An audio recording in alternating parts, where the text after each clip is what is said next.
Yo, j'espère que vous allez bien, j'espère que vous allez super bien. Alors, bienvenue dans ce tuto là. Aujourd'hui, je vais vous montrer certaines conséquences qui fait que votre résistance est suffisamment cramée et au final vous vous retrouvez avec des fuites. Donc déjà, pour commencer, je vais prendre ma résistance qui est dans ce mouchoir là par exemple. Voilà. Comment on sait que la résistance elle est cramée?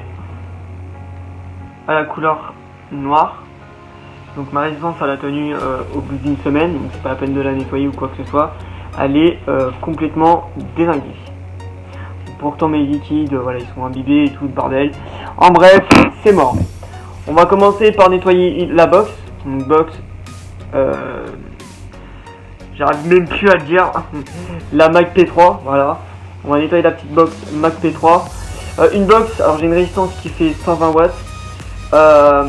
Plutôt pas mal. Et ensuite on viendra mettre notre liquide qui est saveur, donc saveur framboise, si je dis pas de conneries, si je dis non pas de bêtises non plus. Voilà. Donc saveur framboise.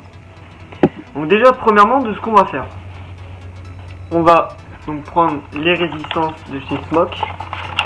Alors comme dans des petits cachets. Voilà. Donc on va les prendre comme ceci. Alors évidemment à faire super attention à ne pas la casser.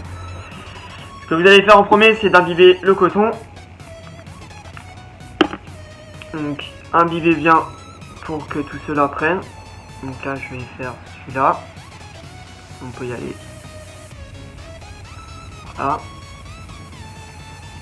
De chaque partie de votre résistance.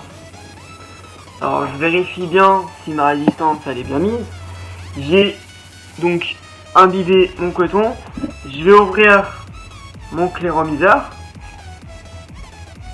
Alors je vais donc voilà dévisser, j'ai envie de dire, dévisser directement et ensuite on va pouvoir poser directement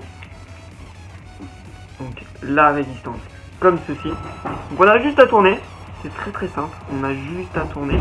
À la bien visser parce que les gars, je vous assure que si vous laissez une résistance pas bien vissée, c'est comme si votre roue de vélo voilà, était mal vissée. Je vous explique pas les conséquences en pleine ligne.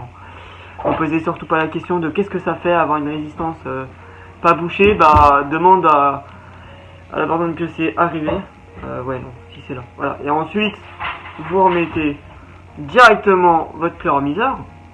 On regarde si bien évidemment il n'y a pas de fuite.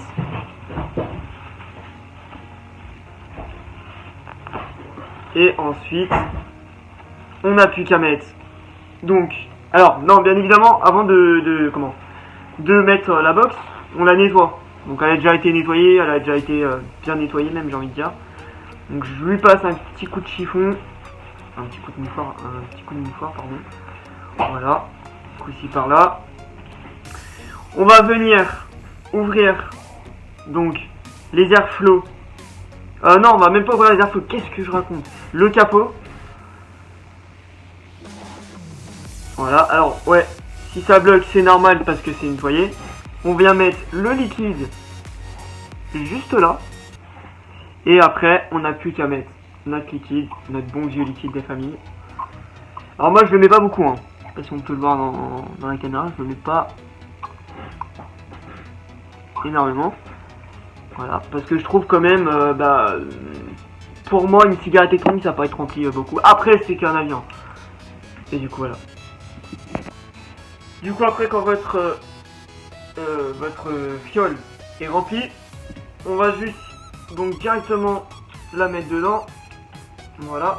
Alors bien évidemment faites pas les Jean-Jacques Goldman, non je rigole. Les Pierre-Paul Jacques, qui j'en sais, bref j'en sais rien trop.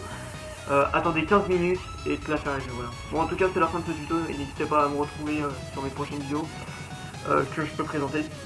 Et en tout cas c'est la première que je fais un petit tuto comme celui-là. Allez, on se retrouve à la prochaine. Sur ce, salut.